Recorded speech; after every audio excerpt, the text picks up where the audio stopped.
ഇരവിക്കുട്ടിപ്പിള്ള പറഞ്ഞു ഇപ്പൊ സത്യമൊന്നും പറയണ്ട, ഇപ്പൊ പറഞ്ഞ തന്റെ അച്ഛന്റെ കാറ്റ് പോകുന്നു. അതുകൊണ്ട് ഞാനിപ്പോ ഒന്നും പറയുന്നില്ല.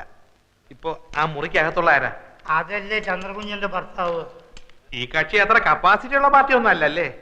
നമ്മളിന്ന് സ്റ്റാറ്റസിന് പറ്റിയതല്ല. വർമ്മ സാറിനോ ഞങ്ങൾക്കൊക്കെ എതിർപ്പായിരുന്നു. കാശ് കൊടുത്തോ? ഓ കൊടുത്തു. ഇനിയിപ്പോ ഇങ്ങനെയൊക്കെ ആയ സ്ഥിതിക്ക് മരുമാനായി സ്വീകരിച്ചല്ലേ പറ്റൂ. പറഞ്ഞതെല്ലാം ഓർമ്മയുണ്ടല്ലോ. ഞാൻ പറയുന്നത് വരെ ഒരു സത്യം ഒരാളോടും പറയരുത്. സത്യം പറയണ നേരാവുമ്പോ ഞാൻ പറയാം.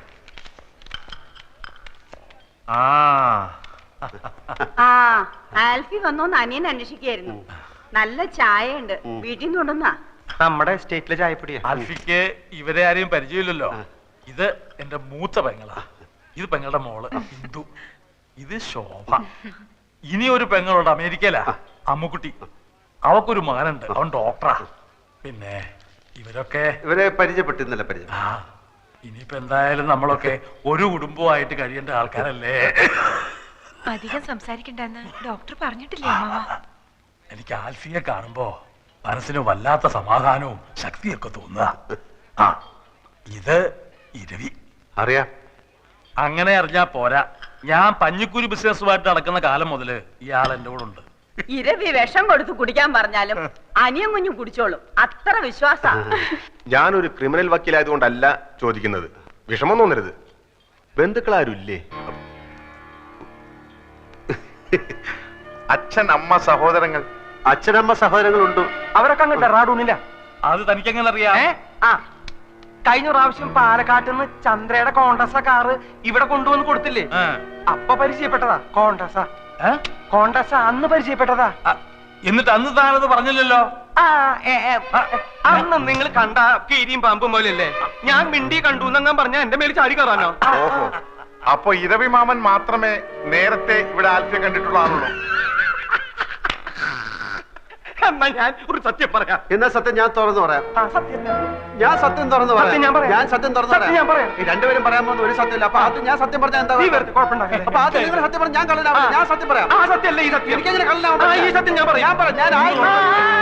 ഞാനൊരു ബിയർ അടിച്ചു. ബിയർ? ബിയർ. എന്നോട് ക്ഷമിക്കണം. ഞങ്ങൾ പരിചയപ്പെട്ടപ്പോ ആൽഫി പറഞ്ഞു ഒരു ബിയർ അടിക്കാമെന്ന്. ഇപ്പോഴത്തെ ടെൻഷന് ഞാൻ അന്ന് ആദ്യമായിട്ടൊരു ബിയർ അടിച്ചു പോയി. ആദ്യമായിട്ട് താനല്ലെങ്കിലും പാത്തും പതുങ്ങിയും ഇടയ്ക്കൊക്കെ ലേശം അടിക്കാറുണ്ടെന്നുള്ളത് എനിക്കറിയാം. ഇപ്പൊ മനസ്സിലായില്ലേ ഞാൻ പറഞ്ഞതിന്റെ ഗുണം? പോവാ. ആഫീസിൽ കുറച്ച് പണിയുണ്ട് നീയാണ് പറഞ്ഞു. ആൽഫി, എനിക്കിപ്പൊ നല്ല ആശ്വാസമുണ്ട്. എന്നാലും 2 ദിവസം കഴിഞ്ഞ് പോയാൽ മതി എന്നാണ് ഡോക്ടർമാര് പറഞ്ഞത്. അത് മതി. പ്രഷറൊക്കെ നോർമലായിട്ട് എനിക്ക് ചില കാര്യങ്ങൾ പറയാനുണ്ട്. ഇപ്പൊ വേണമെങ്കിലും പറയാം. ഇപ്പൊ വേണ്ട. മനസമാധാനമായിട്ട് ഭാവി തീരുമാനങ്ങൾ എടുക്കേണ്ട കാര്യങ്ങളാണ്. വർമ്മ സാറ് കിടന്നോണം. എനിക്കും ചില കാര്യങ്ങൾ പറയാനുണ്ട്. എനിക്കൊരു കാര്യം പറയാനുണ്ട്. നീ എനിക്ക് ഹൃദയസ്തംഭനം ഉണ്ടാക്കി ഇറങ്ങിയിരിക്കുക. ഞാൻ വിചാരിച്ചു ഒറിജിനൽ സത്യം പറയാൻ പോവാണെന്ന്. നീ നിന്റെ ഇഷ്ടത്തിനൊന്നും വിചാരിക്കേണ്ട സമയത്ത് ഞാൻ പറയാം. ഈ ക്യാഷ് ഉണ്ടോ? ഒരു 500 റുപ്പീസ് തരാൻ. ഇടുവന്നെ ഒരു 500 രൂപ കൊടുത്ത്. അല്ല, ഇതിപ്പോ ആരെ കണക്കിലാ എഴുതേണ്ടത്? അത് നിന്റെ അമ്മായി അമ്മയുടെ പ്രസവത്തിന് പലഹാരം ഉണ്ടാക്കി കൊണ്ടുപോയ കണക്കിൽ അങ്ങ് എഴുതിയാ മതി. നീ കിന്നാരം ഒന്നും പറയണ്ട, പറയണത് കേട്ടാ മതി.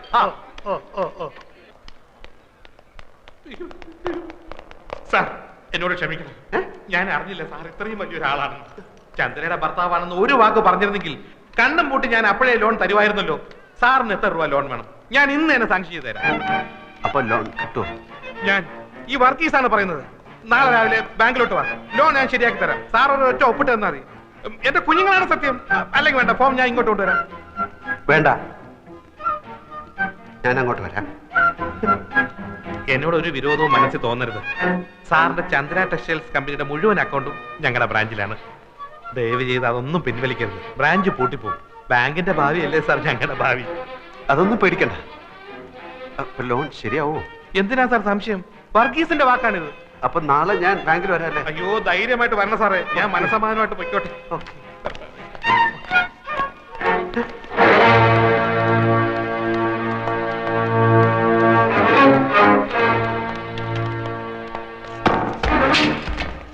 എന്ത് പറ്റിയടാ? നമ്മൾ ഈ പെട്ടിയിലെ സാമാനങ്ങൾ വിൽക്കാൻ നോക്കി. ചന്ദ്ര കോനെ? What's the matter? കോണ Chandra? Chandra, she's my wife. ये बैग तुम्हारा है? It's my bag. It's my bag. देखिए, इसको हमने इस बैग के साथ एक अजीब हालत में पकड़ा है और इस पर जो टैग लगा है वो हॉस्पिटल का है। It's my bag and he's my servant and he's bringing this bag.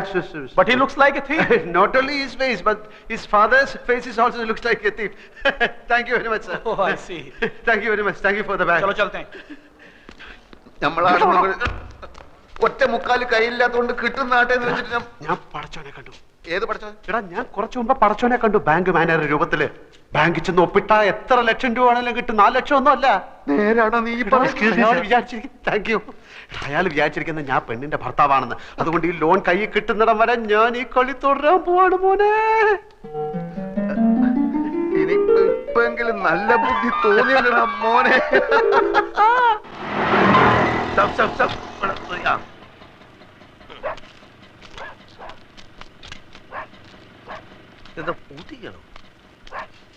ഇവിടെ ആരും ഇല്ലേ?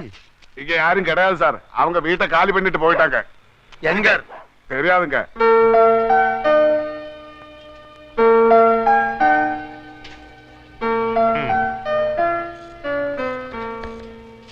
ഈ കാശ് കൈ കിട്ടാൻ എത്ര നാളാവും? ബാങ്കിന്റെ കുറച്ച് ഫോർമാലിറ്റീസ് ഒക്കെ ഉണ്ട്.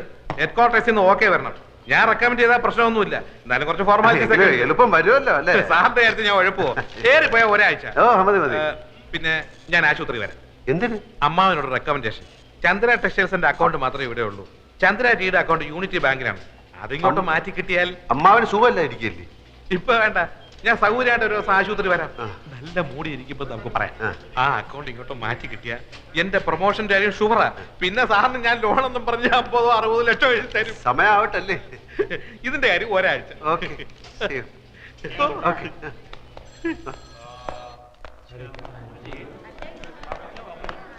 ഞാൻ കാത്തു നിൽക്കുകയായിരുന്നു. വർമ്മ സാർ ഉഷാറായി. ഡോക്ടർ ചെക്ക് ചെയ്തിട്ട് ആളിപ്പോ ഇരുമ്പ് പോലെ ഉണ്ടെന്ന്. അത് നന്നായി. മൂപ്പർക്ക് വിഷമാവുമെങ്കിലും ഇനിയിപ്പോ ഉള്ള സത്യം പറയാൻ മടിക്കണ്ട. നമുക്ക് ഇപ്പൊ തന്നെ പറയാം അല്ലേ?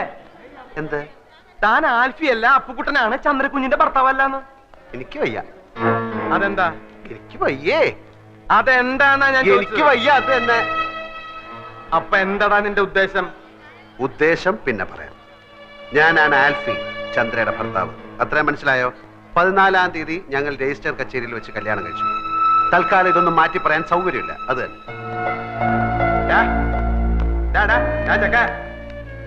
നീയല്ലേ പറഞ്ഞ സത്യം പറയാൻ പോവാന്ന്? താനല്ലേ പറഞ്ഞ സത്യം പറയണ്ടെന്ന്? അതപ്പോ. എന്നാ ഇതിപ്പോ.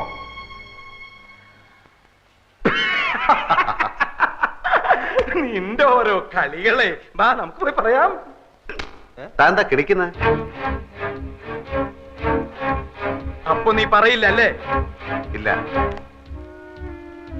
വേണ്ടടാ, നീ പറയണ്ട. നീ ആൽഫിയല്ല കൂൽഫിയല്ല ഒരു തേങ്ങയല്ല അപ്പുക്കുട്ടൻ എന്ന് പറഞ്ഞൊരു ഫ്രോഡാണെന്ന് ഞാനിപ്പോ പോയി പറയും. ഓട്ടശ്ശേരി തറവാട്ടിലെ ഉപ്പും ചോറും തിന്ന് വളർന്നവനായി ഞാൻ. നിന്നെ പോലൊരു പെരട്ട നാറിയെ അവിടെ കയറി നിരങ്ങാൻ ഞാൻ സമ്മതിക്കില്ലടാ. നീ എന്താ കളിക്കുക? ഞാൻ കാണിച്ചു തരാം. ചവിട്ടി കൂട്ടി ഞാൻ പമ്മി. താൻ പറയോ? പറയ മാത്രല്ല, ആൾമാറാട്ടത്തിന് നിന്നെ കൊണ്ട് കമ്പി ഇടിക്കണം. എങ്കിൽ നമുക്ക് ഒരുമിച്ച് എണ്ണാം. പോട ചെക്ക, നീ എന്താ എന്നെ പെരട്ടുക? ഏയ് അങ്ങനൊന്നുമില്ല. താനല്ലേ പറഞ്ഞത് കോണ്ടസ് ആ കാറും കൊണ്ടുവന്നപ്പോ എന്നെ കണ്ടു, ചന്ദ്ര പരിചയപ്പെടുത്തി, ബിയർ അടിച്ചു. താൻ എന്റെ ബന്ധുക്കളെ എവിടെ വെച്ചാ കണ്ടത്? ഡെറാഡൂണിൽ വെച്ചല്ലേ? ഇതൊന്നും ഞാനല്ലല്ലോ, താനല്ലേ അവരോട് പറഞ്ഞത്. എന്നെ ഈ വേഷം കെട്ടിച്ചതും ചന്ദ്രയുടെ ഭർത്താവായിട്ട് അഭിനയിക്കാനും പറഞ്ഞത് താന്. അതിന് താൻ ദിവസവും എനിക്ക് 500 രൂപ കൂലിയായിട്ട് തരുന്നുണ്ട്. കണക്കപ്പിള്ള കുറുപ്പ് സാക്ഷി. എന്നിട്ട് അങ്ങേരത് ഇത് ഏത് കണക്കിൽ എഴുതണമെന്ന് ചോദിച്ചപ്പോ അയാളുടെ അമ്മായിയമ്മയുടെ പ്രസവത്തിന് പലഹാരം വാങ്ങിച്ച കണക്കിൽ എഴുതാൻ താൻ പറഞ്ഞില്ലേ? നീ എന്തൊക്കെയാടാ ഈ പറയണേ? ഞാൻ പറഞ്ഞു കഴിഞ്ഞില്ല, താൻ മുഴുവൻ കേക്ക്. താൻ എന്നോട് പറഞ്ഞു അവള് തട്ടിപ്പോവും, അത് കഴിഞ്ഞ് താൻ ആ കിളവന് വിഷം കൊടുത്ത് കൊല്ലും, അപ്പൊ ഭർത്താവ് നിലയ്ക്ക് എനിക്ക് ആ സ്വത്ത് കിട്ടും, അപ്പൊ ഞാൻ അതിന്റെ പകുതി തനിക്ക് തരണമെന്ന്. എടാ ദ്രോഹി, നിന്റെ നാക്ക് പുഴുത്തു പോവും. ഞാൻ എപ്പോഴാണ് ഇതൊക്കെ പറഞ്ഞത്? താൻ പറഞ്ഞില്ല, പക്ഷെ ഞാൻ പോയി പറയും താൻ പറഞ്ഞു എന്ന്. എന്നിട്ടിപ്പോ ആ സ്വത്ത് പങ്കുവെക്കുന്ന കാര്യം പറഞ്ഞ് നമ്മൾ തമ്മിൽ പിണങ്ങിയപ്പോ താൻ എന്നെ കള്ളനാക്കി കാണിക്കാൻ ശ്രമിക്കുന്നു എന്ന് ഇതിനൊക്കെ സാക്ഷികളുണ്ട്, തെളിവുണ്ട്. ഇനി താൻ പോയി പറയണോ ഞാൻ ആ പെണ്ണിന്റെ ഭർത്താവ് ആൽഫി അല്ല അപ്പുക്കുട്ടനാണെന്ന്? ആ വർമ്മ തന്റെ മുഖത്ത് കാർക്കിച്ച് തുപ്പും. ആ തടിയന്മാർ തന്നെ ഇടിച്ച് പഴിപ്പിക്കും. എന്നിട്ട് ആൾമാറാട്ട കേസിൽ നമുക്ക് രണ്ടുപേർ കൂടെ അകത്ത് കിടന്ന് ഗോതമ്പ് ഉണ്ടെന്ന് ഇരുമ്പഴിയേണ്ടി കളിക്കാം. പോയി പറയടോ, പോയി പറയടോ. നമ്മുടെ കോൺഗ്രസ്സാക്കാരിൽ പോയിട്ട് ബിയർ കഴിച്ചില്ലേ? പോയി പറയടോ. എനിക്ക് മുകളിൽ ആകാശവും താഴെ ഭൂമിയാണ്. എനിക്കൊന്നും നോക്കാനില്ല. പോയി പറയടോ, പോയി പറയടോ. ഞാൻ എന്റെ വൈഫിനെ ഒന്ന് കണ്ടിട്ട് വരാം. അതിനിടയ്ക്ക് തനിക്ക് വർമ്മ സാറിനോട് വല്ലതും പറയാനുണ്ടെങ്കിൽ താൻ പറ. ബാക്കി ഞാൻ വന്നിട്ട് പറയാം. കോണ്ട സാർ.